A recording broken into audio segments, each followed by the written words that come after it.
Hello and welcome to our second episode of Care to explain? I am Anna and you are? Oby. And today we are going to be welcoming our frequent flyer. And this is Mark Tyson, who is a really good friend of mine, but he's also an excellent commissioner and somebody that I think will shed a lot of light and some myth busting to everybody who's going to be watching these podcasts and listening to what we have to share. And I can see him slightly grimacing in the background, but that is because he doesn't know how good he is. So today we're going to be working alongside Mark. We're going to be asking him lots of questions, aren't we, that may make people a little bit more aware of what goes on in the world of commissioning, how tricky it is to work with people like us as care providers and tender writers, but also how tricky it is for them when they're navigating the fees, the funding, the politics of everything. So today we're going to welcome Mark and we are going to get him to talk a bit more about life, the universe and what it's like to really be a commissioner. So welcome aboard, Mark. Talk to us. Tell us a bit more about you. Thank you. Well, as you know, Anna, we met when I was doing a stint in Dorset as commissioning director, and I'd done some transformation kind of support. So I'm a bit of an independent consultant at the moment doing transformation support for adult services departments. And I'd done the commissioning director job back in Barking and Dagenham over in East London, which is where I'm based. And I think over the years, and because I've also been around other bits of the local authority as well, so I'm not a kind of a lifer in the adult social care sector, but I've kind of done sort of corporate stuff and kind of some of the community participation work. There was quite big programs about that in Barking and Dagenham, so I was involved in some of those. So I sort of have a slightly different view, I think, sometimes to others on what commissioning for adult social care is and should be about. So hopefully that'll be interesting for us to kind of talk through. I'm going to say, Mark, that you're very different to the average commissioner, I think, that you are able to empathise and understand everybody's struggles, and you're very good at kind of understanding, listening and actually saying how it is. And that's one thing I've said to you, isn't it, that Mark is a very different type of commissioner. He will slam dunk it. He will say, these are the problems, this is how it is, I understand it, but we have to work together. And it's, that's taken a long time to come, I have to say. When I first started, I was probably as slightly straitjacketed by I must get this outcome or whatever, like as any other kind of commissioner at the front line. But I think as I've kind of grown up through the ranks, as it were, it's easier if you've got the title commissioning director to kind of own the agenda a bit and be a bit more kind of freewheeling, as it were, and sort of open about stuff. And I think one of the things we might want to sort of explore at some point during the conversation is just how the pressures of different parts and expectations from parts of a local authority kind of work on a commissioner when they're sitting in front of a provider and perhaps having a negotiation about something. And sometimes that's, hopefully, yes, but it's easier when you're a bit more senior to kind of own that agenda and take a kind of a risk in sometimes what is quite a difficult kind of negotiation piece to kind of step forward and go. I mean, I agree. And in terms of the conversations we've had, because you work writing tenders for lots and lots of different local authorities, you've heard me talk about my passion and my relationship with Dorset Council. So how do you see it's different from other local authorities that you work with? First of all, your relationship with the DCA, with commissioners, absolutely love it. And it translates well with providers. And it's thanks to relationships like this. Yeah. I was particularly excited when Anna said we're having a commissioner, because as someone who works with providers, typically when you hear the word commissioners, you're like, Yeah. quick in your boots. Oh my goodness, are we going to, well, as bid writers, what providers always say is, are we going to say what they want to hear? What do they want? Do we really understand what they want? So that relationship between providers, commissioners, and even service users. Can I say services? Do Totally. we still say service users? Yeah, people we support. It's just, it's been really distant, transactional. So having a commissioner at such a high level on the podcast, it's really exciting, because we're going to talk about, well, hopefully we're going to hear you share things that will be beneficial to providers and make them not so scared to So here's the form that first question. relationship. Here's the first question then, because everything you've just said and everything Mark's just said, why are you a different type of commissioner, Mark? What makes you different? Well, okay. So I think I used to say, and when I was kind of managing commissioning teams, I used to kind of get a little bit frustrated by a sense that commissioning was being seen as like this quite rarefied specialist thing. And I'd be a bit like, it's just a business process. That's all it is. It's like looking across what you need. It's understanding what your data's telling you. It's making a plan. It's delivering the plan. It's using the tools you've got available, like your procurement and all that sort of thing, and then monitoring whether or not it's having an impact. But I think I changed that view quite a bit over recent years, and I think it is more exposure to actually getting out there and talking to people who draw on support, and talking to carers, and talking to providers, and sort of remembering it's the move away from seeing the Care Act, for example, as dictating a whole set of assessment and procedural processes that have to be gone through, to something like the Social Care Futures vision, the don't we all want to live in a place we call home with surround people and things we love, doing things that matter to us in communities that support us. Like, actually, that's a powerful vision of social care that commissioning absolutely has to be central to, because we're the people who, as part of the system, with our ops colleagues, with our providers, like, create the linchpins and the partnerships that allows the picture to come together of whether or not that is working for people, whether or not that ambitious vision for social care is actually being delivered, or whether we are just chunking people through like widgets in a process. Now, I don't think many people. I genuinely don't know. I'm sort of making I'm dialing up the contrast just to kind of make the point, but it's important. Well, that's a really interesting statement. No, you're making a really bold statement. It's a really bold statement. Yeah. Because what you're saying, Mark, is actually probably quite factual. And I think the reality is a lot of commissioners in the past, and we're used to being told by commissioners to do as we say, but you very much changed that process, as did the majority of your colleagues, in that what do we need to do? How do we need to say it? How do we deliver it? And how do we get results? I think that's really important, don't you? Yeah, absolutely. I was listening to, I think it's a social care podcast, and I heard this saying, and I'm going to digress a little bit. It's processes don't produce outcomes. And it's just, when you said we're trying to move away from dictating what the Care Act says to actually building that personal relationship. Yeah. Because at the end of the day, everybody in the sector wants better outcomes for the individuals using the service. So if that means, when you said going into the community, speaking to people who actually deliver the services, people who engage with the service users every day, I personally think that's what makes you different, because you're getting first-hand information. And I'm going to add to that Mark, I've seen Mark do it, Mark does do it, and actually he ensures that his colleagues do it. And I think that's a fair comment, Mark, isn't it? That you recognise if you're not out there doing it, you ain't going to understand it. Yes. Now, that's not to say, let's just be a bit realistic, and it's lovely that you're being very nice about it. Like, not perfect by any means, and like we need to do more of it. And of course, like all parts of the public sector, and indeed the independent sector that works closely around the public sector, there's not enough hours in the day and time available to properly do it. So yes, sometimes there's great examples of the work that we've done, and there's a long way to go on things like the work that's happening in Dorset at the moment around day opportunities. But actually, the start of that felt like, yes, let's just get a conversation going, because we keep staring at this data and it's not really telling us a real picture. So let's just get out there and have a conversation. And it was rough at times, it was difficult, but that's the important starting point. So we do it sometimes, and then other times we're not so great at it. And I just want to make one other point, which is, there are good commissioners and there are bad commissioners, just like there are good providers and there are bad providers. And there's a bit of me that thinks both sectors have too much of a narrative around what they're doing now.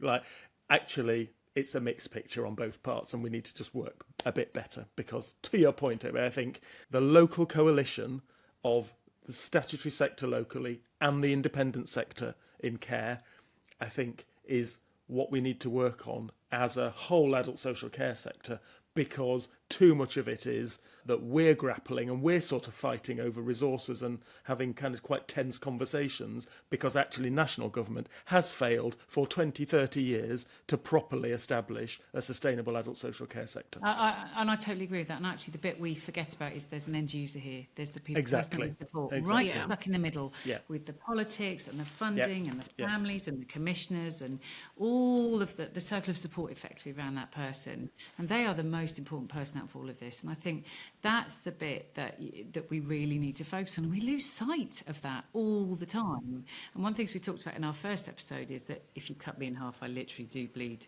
people we support, the providers. But I understand the other side of it, as you do. I think you've got a burning question. I can see it's bubbling from it. I can feel the question.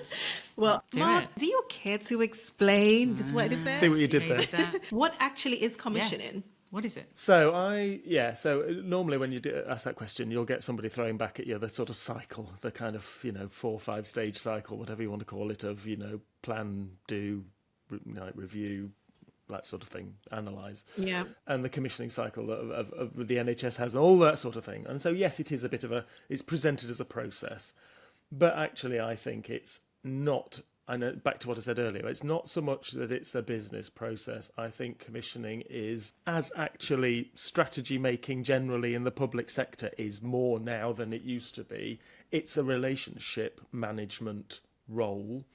And so yes, of course, there's crunchy bits that need to be done with specific products that have to be turned out and data, and you have to do your procurement and you have to do all the rest of it. But everybody sort of goes straight to that procurement and contracting and frameworks and all that sort of piece. I think it's more interesting when commissioning is that sort of linchpin between. So if you've got the provider market, you've got social workers and colleagues across operations drawing on that support, and then you've got commissioning who has to understand, is that support correct? Is it the right amounts? Is it available? Is it in the right places? Is it connected to the right other opportunities? What's the wider offer? How is the system performing to support people to make decisions about the support they want? But I'm going to jump in, Mark, because sometimes those different teams that you're referring to, they don't speak to each other. Yeah. So you've got this massive car crash where your commissioning team or someone else's commissioning team have got a really good quality relationship with the providers, maybe with the care association, maybe with just their comms that go out. Then you've got all the other parts within that local authority that the cog isn't going round. Can I So give an it gets example? jammed. Yes, do. Yeah. So, for example, when you go to tender and you have to put in a price and you have to commit to a price, and then you've done that, and then you start providing the care, and then you realize, hang on a minute, this is not feasible financially.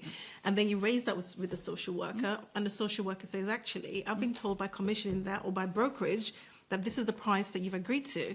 But then quality care can't be delivered because you have all these different parts. Yeah, so I don't know, is that a good example, would you say? Well, it's an interesting example, isn't it? Because I think and I think it's an interesting example for the last couple of years, because I think there's a slightly different game in town that we need to be a bit better as a sector in using. I shall say in a minute. But the simple and bald answer is, well, if you couldn't deliver it for the price, you shouldn't put the price in. Now, I get that, of course, there's a dynamic, but if there's an open tendering process, you see, I can, I'm not all kind of, bunny rabbits and skipping through the kind of the flower fields.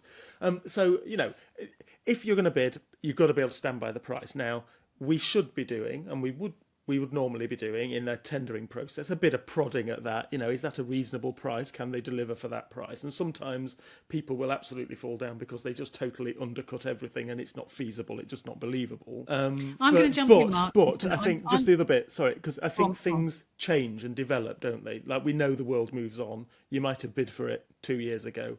Like things like inflation running at 11% and national living wage. We know there's all these kind of forces that come at contracts over 3-5 years that you weren't expecting at the beginning.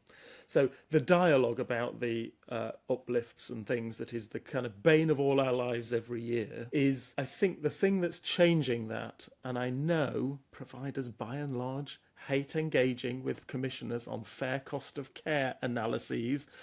But you can't, on the one hand, say, oh, commissioners, you don't really understand our business. And then when we try and gather the data so that we can understand the business, it's like, well, I don't know if I'm sharing that with you. And in a sense, that's important intelligence, I think. And we need to be better at working together on it. A random person walking down the high street. I know nothing about what you, Oby, and I are talking about.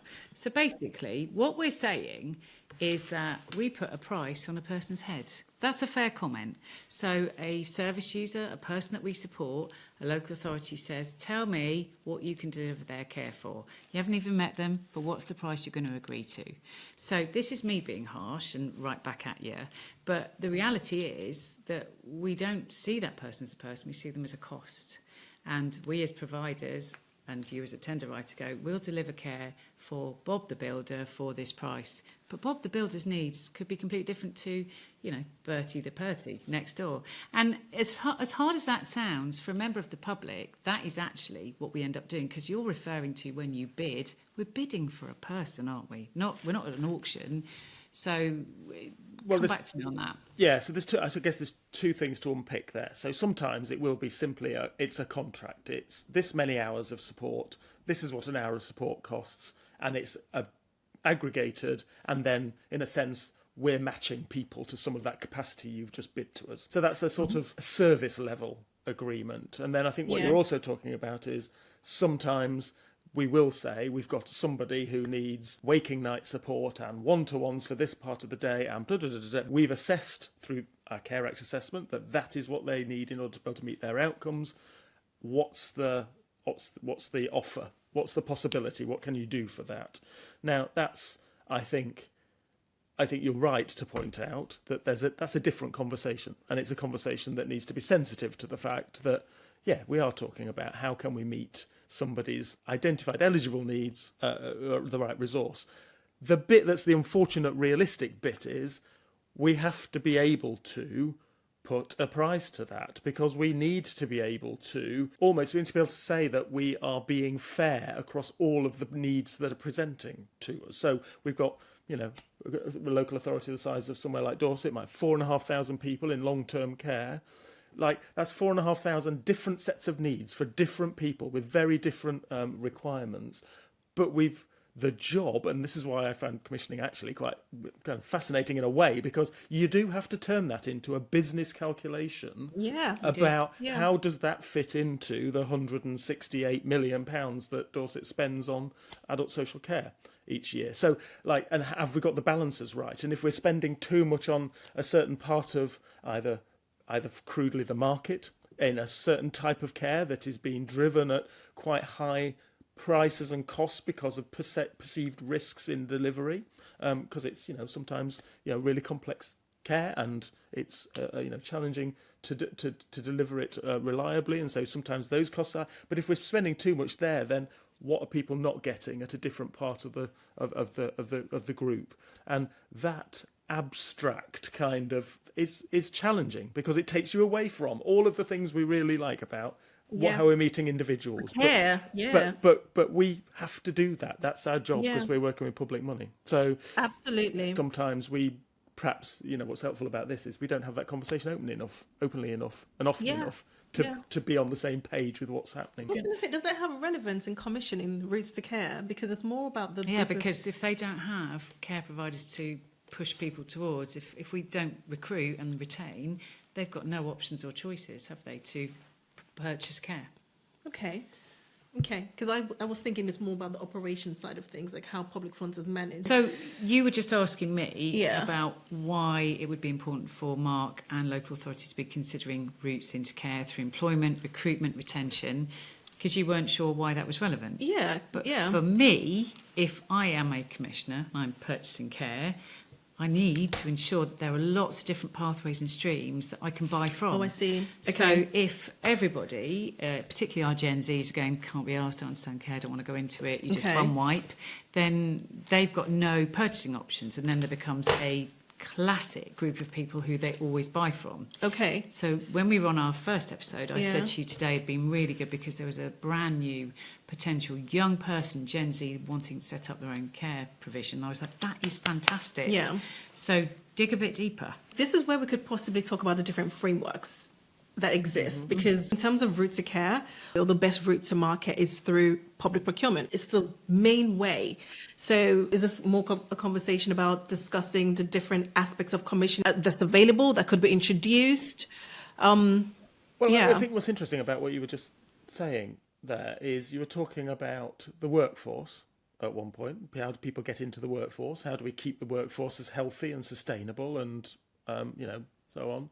And also kind of people starting up businesses, and how you get into the business of care, if you like. And both of those things, because care is locally delivered, both of those things are key concerns of a local authority. How are people getting employed? What's the workforce look like? is it kind of economically active in the local area? How do people create businesses? Are we fostering that business stuff? And I've always thought it's interesting, a role for commissioning around working with economic development teams in local authorities to ensure that the care sector as a business sector is properly supported and understood. And that's, I think, so again, linking into education offers, further education, training, like all of that stuff is part of what local authorities do, and the links that can be made through a commissioner if they're working more broadly than simply thinking, I need to go out for a contract and get a price for it, and so on.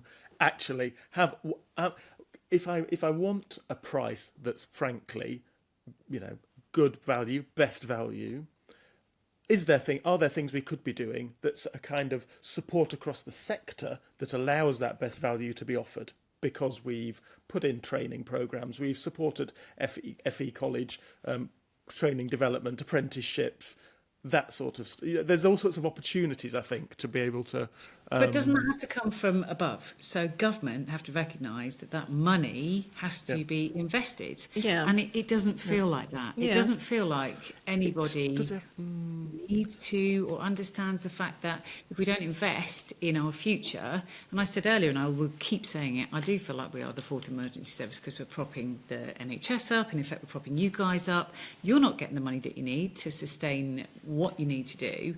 So where do we get that from? Because young people need to be supported, providers need the money to pay them, colleges need the money to get them in. And we've kind of broken this whole feeding chain. Yeah, in that ecosystem, who are the different parties that need to communicate? So I think, some of that is happening. So there is, we might want more of it, but of course there are support for apprenticeships. There are support for kind of the Get Britain Working scheme is, kind of looking at how to target a key group of people who have been long-term out of work and sort of a post-pandemic kind of cohort in some cases. But, so again, working with that Get Britain, how are we feeding the thoughts about kind of, well, actually, how could this benefit the care sector? Some of these people they are not able to work because of conditions, mental health conditions and disability. Actually, are they some people who might be really wanting to kind of give back into the care sector? And I'm just saying that as a bit of an example, but I think there's things that feel like they're slightly separate work streams over here for government, but I think our job at the local level is to see how we can knit that together and try and get the best for the sector. Well, I think that then links into our job as care associations and tender writers and commissioners, that Albert, who is one of our lovely producers, who's 26, soon to be 27, had no awareness of actually what the care sector was about. He said a couple of things. He said, we need behind the scenes. We need to understand what goes on. Yeah. And actually, quite boldly said, it's going to be really tough for us to get a mortgage. If we'd known that we could, do 7 hours a week, 7 hours a month, 24 hours a week, where we could actually earn some money as a sideline, and we're not doing that. We're not saying to people, let's think out the box. You don't have to have a full-time contract. You could do 6 hours a week. Albert's in the industry of filmmaking and producing, and why aren't we teaching people transitioning from care, young care, into, adult care?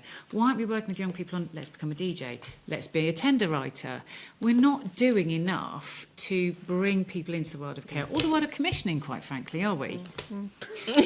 Well, I think it goes back to what I was saying earlier. So I'm the big gob on this. I own it, I know it.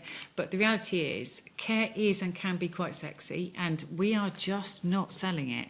And for, say, somebody who is, as I said earlier, general public, watching this, they don't know that there are not enough care providers, there are not enough staff. So when mum, dad, brother, sister, auntie becomes ill, and they're going, well, what's going on? Why can't we access care?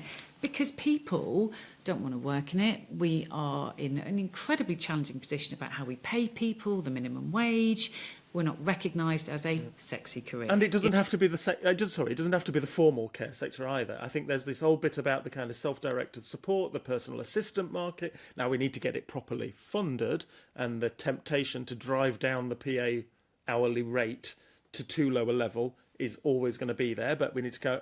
I think, you know, if we're thinking properly about that, we overcome that because that's more flexible. So people I'm can just do going a to jump few in hours. and say, if anyone doesn't know, a PA is a personal assistant, and Sorry, that's a yes. personal assistant within care. Because one of the things that I'm going to keep doing with you two is encouraging you to go back into not talking the commissioning Yes. speak, because Yeah. that's what you do. Yeah. Yes, yes. But Let's it's somebody take a who look you employ directly, and they help you to do the things you want to do in your life when you need a bit of extra help to be able to do them. And sometimes that's a much more interesting, flexible, open way of creating a relationship between you and the person you're supporting, compared to, and I'm saying sometimes because it's easy to be black and white about it, and it's not black and white, but sometimes rather than being employed as a home care worker through a home care agency. Absolutely. But I really want to not over. I don't want to go over stretch that distinction, because I think it's personalised care and support is possible in all forms of kind of delivery. So we just need to remember that. Yeah. So Anna, you mentioned about you said people who want to go into care, they don't have enough knowledge and there isn't enough incentives. And Mark, you spoke about market sustainability and a commissioner's duty to ensure that the business side of care is sustainable. So you have these two different contradictory information. So why is it so difficult for providers to actually approach commissioners? Because we work with lots of providers, and I feel like there's a fear to either approaching due to maybe coming across as not really knowing maybe what they think they should know. Or, I don't know. I'm going to answer this first because I was talking at the care show in London where we first met. Yeah. And one of the things that I was talking about is, why can't people talk to commissioners? Yeah. And I had a lot of people saying, you're not bashing the local authorities. You don't need to do that. And I got on with Mark from day one because we had a very adult and open conversation. This is what I need, and I need this for our providers. And you said, well, this is what I need. I need you to be the conduit between. And I think it's really that simple. If you can have an open, honest, transparent relationship, be able to say, sorry, Mark, you're bang out of order, and you'd say, shut up, it's not your place to say that stuff. You can get along. But is that not a fair comment, Mark? Because that's how we work together, and your it team is. work with me. And I think, yes, all right, some people in some commissioning teams, I'm sure, are kind of would like to keep their head down and not have to engage with providers if they can possibly avoid it. But I think they're probably in the minority, because I think the issue is, so I'm working somewhere at the moment where, there's a team of probably 18 people across a whole range of, not even that actually, I think, thinking about it. And they're working with 160 care homes, 110 supported living schemes, 71 providers, off framework for supported living, 45 home care agencies. Now, you say, how's it difficult to kind of get hold of? There's just a practicality about that sometimes you just can't get across all the conversations you need to have. Yeah. And certainly when you get to things like the really sticky times of the year, like your uplift process, of course that would be nice to be able to do that on an individual negotiation all the way through, but of course we can't do that because it's just too big a picture. I'm going to be the tricky one here again. We managed to do that. And I'm going to just elaborate what a framework is. So if anybody doesn't know, a framework is where a provider signs up to agree with the local authority that they will work for them and provide care at a certain price. But I'm going to argue with you because it's not that difficult. You just find individuals who can work with all the parties, Mark, and can represent everybody fairly and equitably. And it's not, we've proved it. Other people have proved it. It's okay to do it. It's acceptable to do it. But you need people who want it. That's the bottom line. If you don't want it, if you're shying away from it, if you're frightened of it and it's going to get you results that, is that not fair? I do think I will still maintain that to do it properly, to be able to go into some of those conversations and feel that you are properly engaging, rather than paying lip service to it. And at that point it becomes scratchy and a bit difficult because, of course, we all know when somebody's not quite engaging properly. I think some of that's where the difficulty. It can be done. And actually the other bit is that some of the market are self-selecting and they don't really want to talk to us. So actually you don't have to engage with the whole market, because there are, and we know some of the providers, and say the care home market, who will never go anywhere near a local authority and are not particularly interested at all in having a conversation with us. So in a way, you do end up, and I think that's what we did in Dorset quite well, to Anna's points, is starting to be clearer about who our strategic partners providers were. Yeah. Yeah. And that's really important, because then you've got the foundation for real relationships, good innovation, and so Yeah. on. And you can still be open to other people coming into that loop. You're not cutting off Yeah. kind of opportunities, but So that's where I think you should come in here, because your role is you write tenders for providers and you support them to write who want to get onto frameworks. Yeah. And who maybe have traditionally not wanted to get on there because they didn't want that relationship, but things are becoming tricky, so they potentially have to be on a framework to get further business. Yeah. What would you comment? What would you say about that? I guess what's the general feeling out there? I liked what the general feeling is. Providers do want to be on a framework, but I do find lots of providers, they don't understand parts of the processes and how different parts of the process of public procurement could be beneficial to all parties. For example, Mark, please correct me if I'm wrong, but from my understanding, providers, it's okay to engage with certain commissioners up until the point where the tender is released. So when you have your market engagements, that's your opportunity to actually engage with commissioners. Providers do want to engage with commissioners, and they do want to be on a framework, but following due process and ensuring that you're not just bidding, that I find is something that's missing. So for example, you spoke about providing market intelligence. I think that's absolutely crucial. It's essential. Yeah, it's essential, but providers also don't know, and I'm not sure why actually, how they should go about doing that. And they also don't know the points at which they should approach commissioners. So for example, up until the tender is released, you could approach a commissioner, who is part of the framework, because once the tender is released, then you can't engage because the tender is live.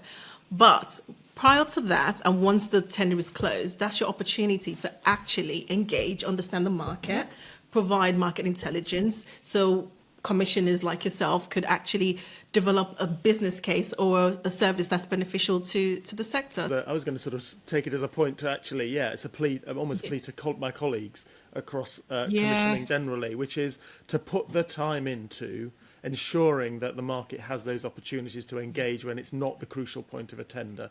And so I know, a colleague in Dorset, I had nothing to do with it, but kind of put together some really good and really impactful tender development workshops ahead of releasing a residential care framework tender, which people found really positive and really helpful. To just spend that time, let's talk about what we're going to be looking for. Well, Mark, let's take that apart a little bit, because what actually happened there was that colleague of yours could not share intelligence post-tender release. But I could. So what we did was we sat in a room together, and the things that she couldn't say, I could. And the things that I couldn't say, she could. And we ended up holding 6 rounds of tender workshops and ended up with so many more people applying. Yeah. And you were overwhelmed by that and said, we need to do more of this. Yeah. Because what it said was, we want you, we like you, we'll help you, we'll hold your hand. We can't breach any of the legal parts of this, but Anna can. And what a great success we had. So you're right. You're saying stuff which is open up, collaborate, work together, and find different ways to do different things, because we're running out of options, aren't we? Yeah. But also, before that, or even that happens, those tender workshops, the rest of it, we were still kind of thinking in terms of we're heading towards a tender. I'd make a plea to providers to think about, it's a horrible word, and the NHS like using it a lot, but think about place. Like, what is this place we are working in, and the people we're trying to support in this place, and where do they come from, and what's their particular, what's the profile of how people emerge with kind of care and support needs and so on. And things like a market position statement. There should be market position statements. They're recommended service specification. for most people. Yeah, just digest some of those kind of almost at your leisure. Obviously, if you've got a care association, that's a conversation through the care association as well. Use the conferences that the care associations will run and that councils sometimes will run to kind of just absorb a bit of what is this place wanting out of the services that we're trying to put together. And that really helps then to play it back in the tender. Yeah. Weren't we? We said, because we had very different opinions. I thought a market position statement was released every year, and you said, no, it isn't. And I said, well, they're a bit ad hoc, to be honest. It's not I a didn't realise that. It's good practice. So I've obviously been around generally very good practice, because I see them released on a regular basis. But actually, they should have more involvement with what's going on out there. And I do read them sometimes and think, where the Christ did you get sometimes that from? they're just our view on the world. Well, Yeah, let's make I it agree. our view on the world, not just our view on the world. Yeah, because I find when I read market positioning statements, it's not for providers, quite frankly. I feel like it's like a tick box exercise from commissioners to councillors and central government.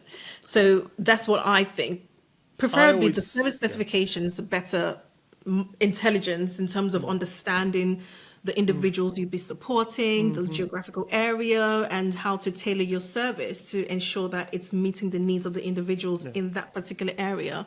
When I've approached, market position statements, and, we did the one in Barking and Dagenham, like when I first joined commissioning, it was the first one I think we'd done.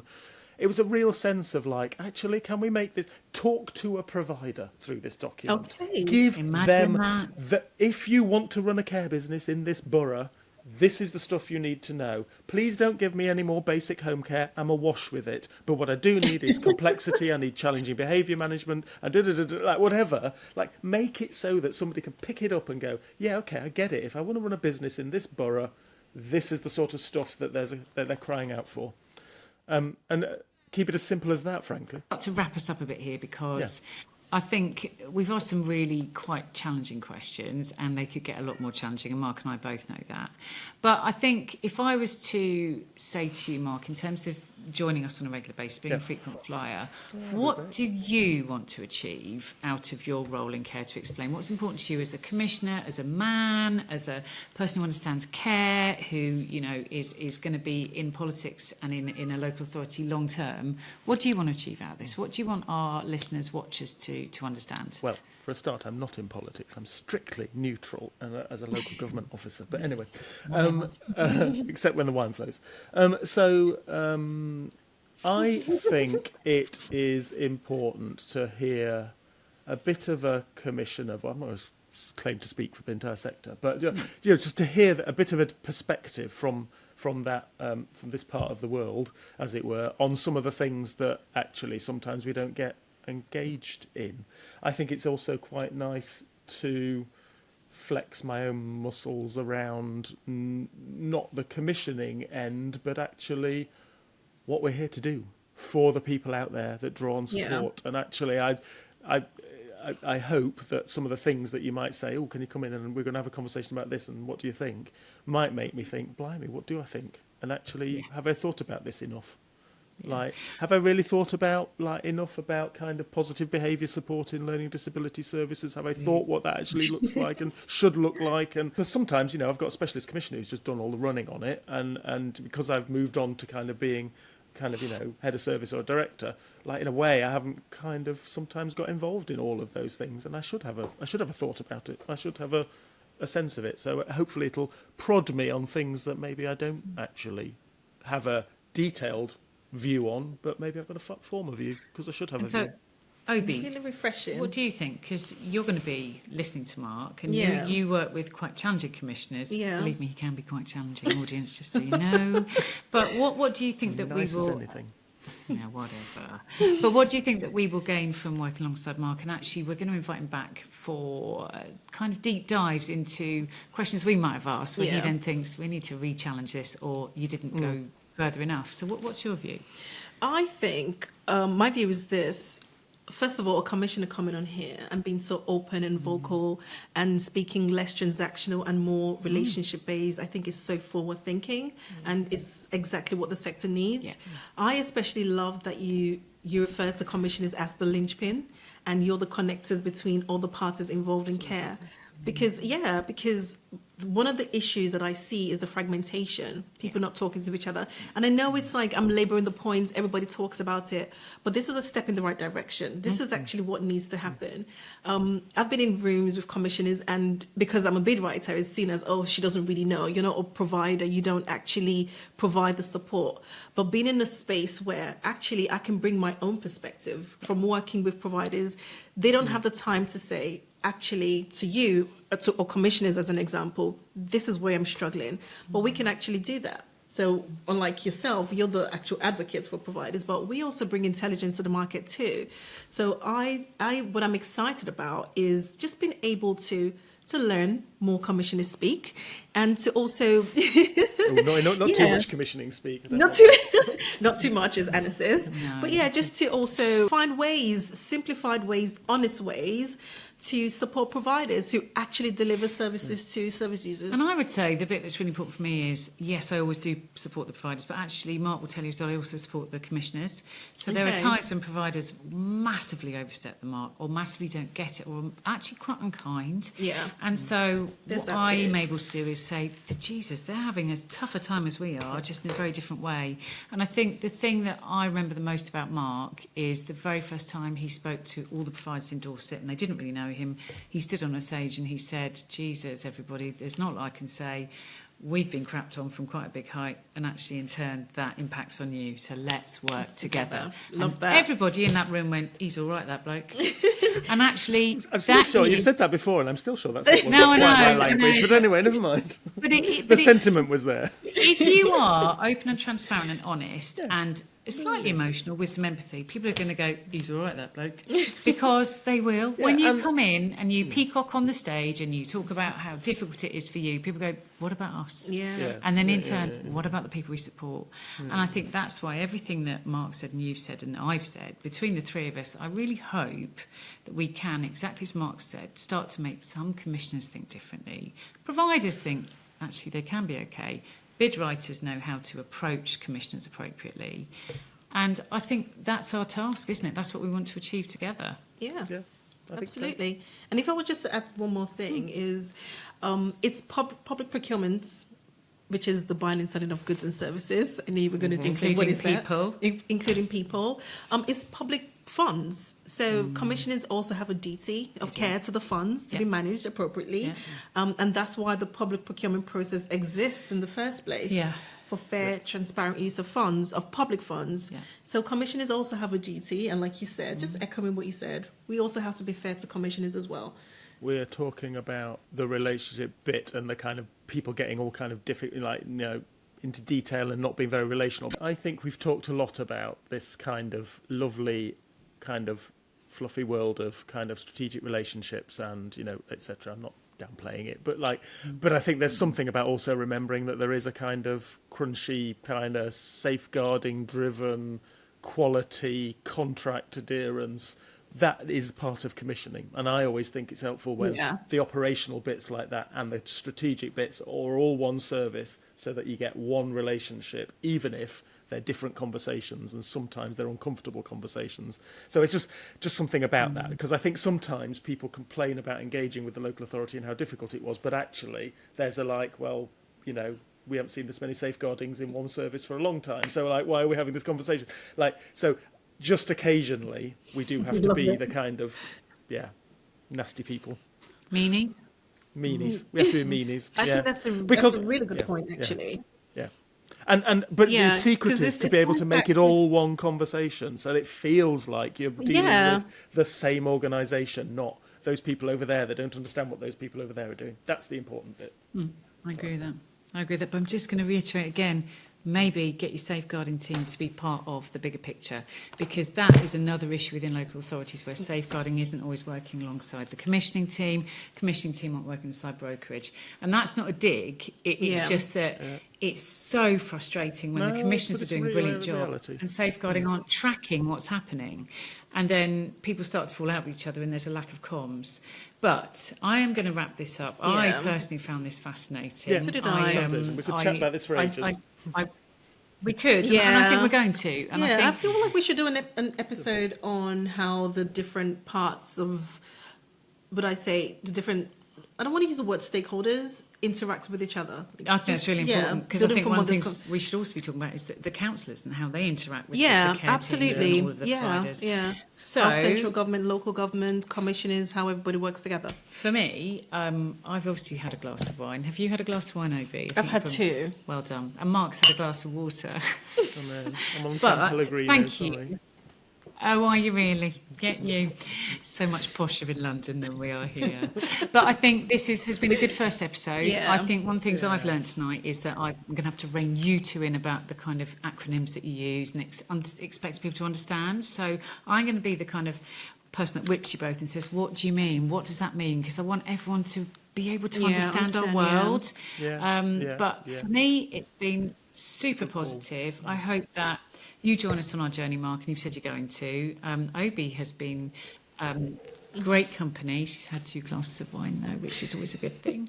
And I have to say, Loosen me our up. brand new production team who are having to work with Oby and I, it's a struggle for them, isn't it? Because we do Yeah, need reining in. We're we all over the do. place, pretty Yeah. chaotic. But cheers to everybody. And Mark, thank you for being part of our very first episode of Care Care to to Explain.